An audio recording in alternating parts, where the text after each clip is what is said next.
Assalamualaikum warahmatullahi wabarakatuh. Alhamdulillahi wa kafa, wassalatu wassalamu ala rasulihil mustafa wa ala alihi wa sahbihi wa man ihtada. Amma ba'du. Saudara-saudari yang dimuliakan Allah Subhanahu wa taala. Kali ini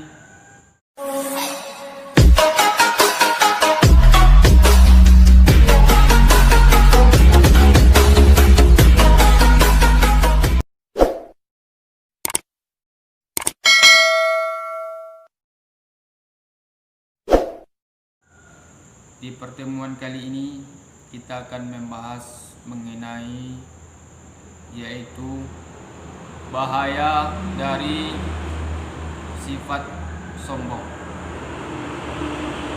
Saudara-saudari seiman dan seakidah yang dimuliakan Allah Subhanahu wa taala dimanapun berada, yang mendengarkan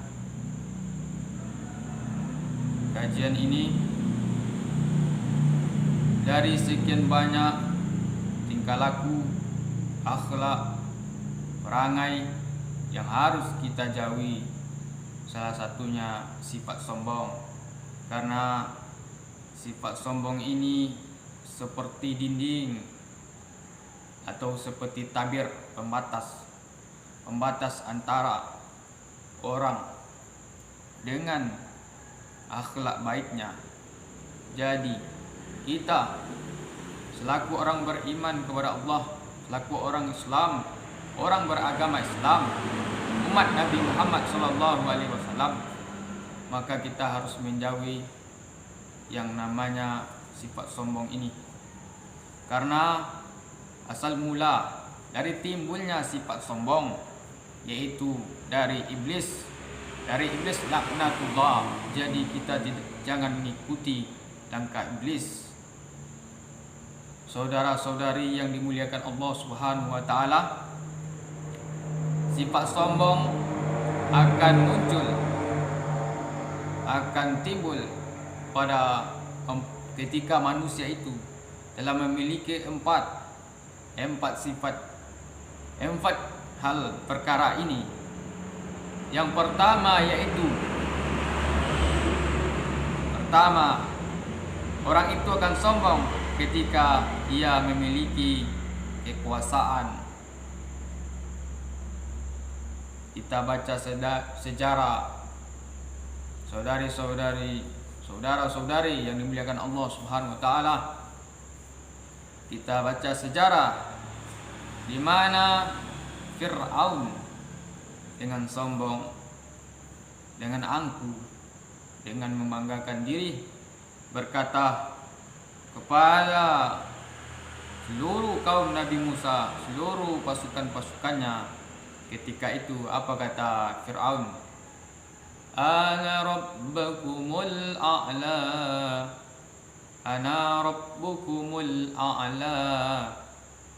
Akulah, kata Fir'aun, Tuhan yang maha tinggi. Begitu kata Fir'aun, dengan sombongnya berani berkata seperti itu. Lalu apa tanggapan Allah? Lalu apa kata Allah? Allah firmankan, Allah sampaikan kepada Fir'aun, فَأَخَذَهُ اللَّهُ نَكَلَ الْآخِرَةِ وَالْأُولَى. Aku, Allah, akan mengazab Fir'aun dengan azab di dunia dan azab di akhirat, karena kesombongan Fir'aun mengaku sebagai Tuhan. Sungguh luar biasa, saudara-saudari yang dimuliakan Allah Subhanahu wa taala, sombongnya Fir'aun melebihi sombong iblis. Iblis saja makhluk yang sangat hebat, tidak berani mengakui dirinya Tuhan, tapi Fir'aun mengakui dirinya Tuhan. Makanya Allah sampai hari ini tidak terima jasadnya. Allah lihatkan jasadnya kepada kita untuk kita hari ini supaya mengambil pelajaran agar tidak sombong. Kemudian sifat sombong akan muncul perkara yang kedua, yaitu ketika seseorang itu telah memiliki ilmu pengetahuan.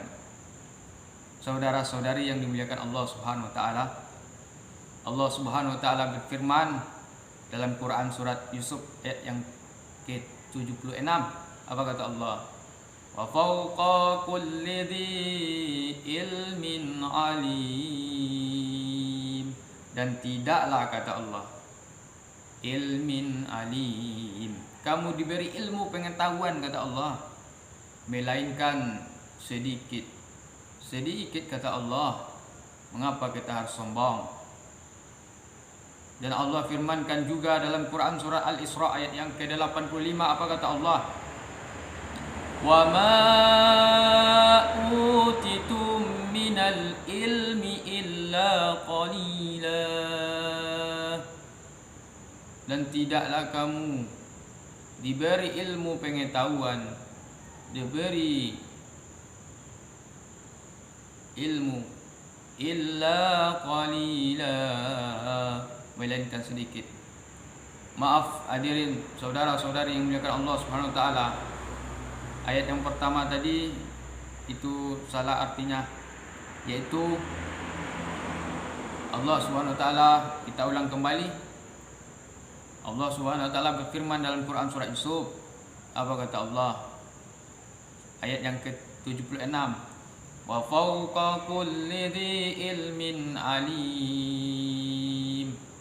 Yang artinya di atas tiap-tiap orang yang berpengetahuan, yang berilmu pengetahuan, pasti ada yang lebih mengetahui, itu Allah Subhanahu wa taala. Ketika sahabat-sahabat Nabi dipuji oleh sahabat-sahabat yang lain, wahai Khalid bin Walid, sungguh luar biasa ilmu pengetahuanmu. Apa jawab Khalid bin Walid? Sungguh wahai kamu sangat celaka. Kamu celaka. Kamu mengatakan aku orang yang berilmu pengetahuan yang tinggi, padahal ada yang lebih tinggi, yaitu Allah. Ilmu Allah Subhanahu wa taala meliputi kerajaan langit dan bumi. Semuanya dalam genggaman Allah Subhanahu wa taala. Kemudian sifat sombong akan cepat muncul ketika orang itu memiliki, yaitu harta kekayaan. Yang ketiga, harta kekayaan. Ketika harta kekayaan sudah banyak,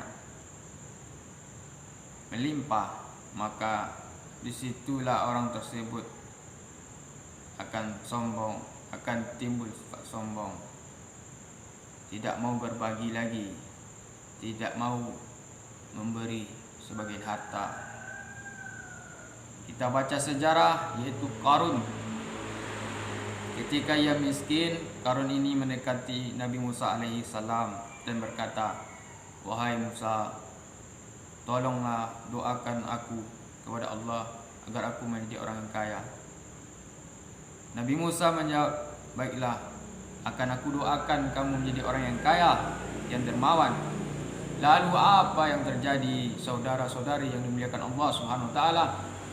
Ketika Qarun telah kaya, telah banyak hartanya, maka ia lupa kepada Allah, ia lupa kepada Nabi Musa, ia lupa kepada orang-orang yang beriman bersamanya.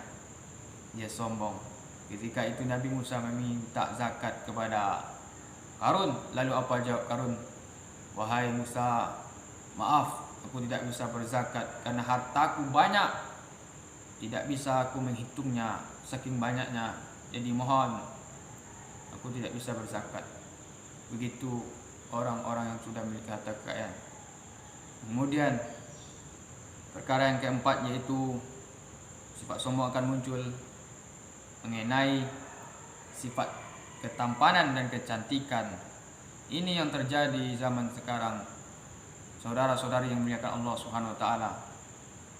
Ketika hari ini, ketika zaman sekarang, orang-orang yang mengaku Islam, yang berakidah Islam, yang mengaku beriman kepada Allah, tapi yang ini dia idolakan, bukan Nabi Muhammad sallallahu alaihi wasallam, bukan berselawat kepada Nabi Muhammad sallallahu alaihi wasallam, tapi dia idolakan artis-artis Korea, artis-artis barat, meniru gaya orang-orang kafir, mencintai, menyukai gaya-gaya orang Korea padahal dia Islam. Orang-orang seperti ini apa kata Nabi? Man tasabbaha biqaumin fahuwa minhum. Siapa yang mengikuti, meniru gaya-gaya orang kafir, meniru artis-artis Korea, pasti dia akan dibangkitkan bersama orang tersebut ketika sakratul maut, ketika nyawa di ujung tenggorokan. Maka pada hari itu, pada saat itu, yang teringat olehnya adalah apa yang selalu dia lihat, yaitu artis-artis Korea, kayak orang barat, orang-orang kafir yang ia tiru. Maka itu yang keluar. Tapi orang-orang yang mengidolakan Nabi Muhammad SAW, yang keluar dari mulutnya adalah La ilaha illallah Muhammadur Rasulullah SAW. Yang keluar dari mulutnya adalah Allahumma salli ala Muhammad wa ala ali Muhammad. Mudah-mudahan ketika kita diberi nikmat, ketampanan, kecantikan, maka kita syukuri dengan mengucapkan alhamdulillahirabbil alamin. Kita syukuri dengan sujud di hadapan Allah Subhanahu wa taala bahwasanya wajah kita ini yang cantik katanya, yang tampan, sampai masanya akan menjadi santapan cacing tanah. Maka letakkanlah dahi ini, muka ini di atas tanah agar kita tahu bahwasanya kita akan di dalam tanah nanti. Saudara-saudari yang dimuliakan Allah Subhanahu wa taala. Jadi di 4 perkara inilah orang akan cepat sombong, akan cepat keluar, akan cepat timbul sifat sombong. Mudah-mudahan kita dijauhi oleh Allah Subhanahu wa taala dari sifat sombong. Karena Nabi Muhammad sallallahu alaihi wasallam sudah menyampaikan, la yadkhulul jannah, tak masuk surga, man kana fi qalbihi, siapa saja yang dalam hatinya misqalu habatin khardalin min kibrin, ada sifat sombong walaupun sebesar biji sawi, pasti akan dinilai. Faman ya'mal misqala dzarratin khairan yarah. Siapa yang membuat sombong, siapa yang berbuat kebaikan, pasti akan dilihatkan balasannya oleh Allah. Wa may ya'mal misqala dzarratin syarran yarah. Siapa yang berbuat sombong, berbuat keburukan, pasti Allah akan melihatkan balasannya. Mudah-mudahan Allah jauhkan, kita berdoa kepada Allah dijauhkan dari sifat sombong ini. Mudah-mudahan ada manfaatnya apa yang dapat kami sampaikan. Banyak maaf. Wabillahi taufiq wal hidayah. Assalamualaikum warahmatullahi wabarakatuh.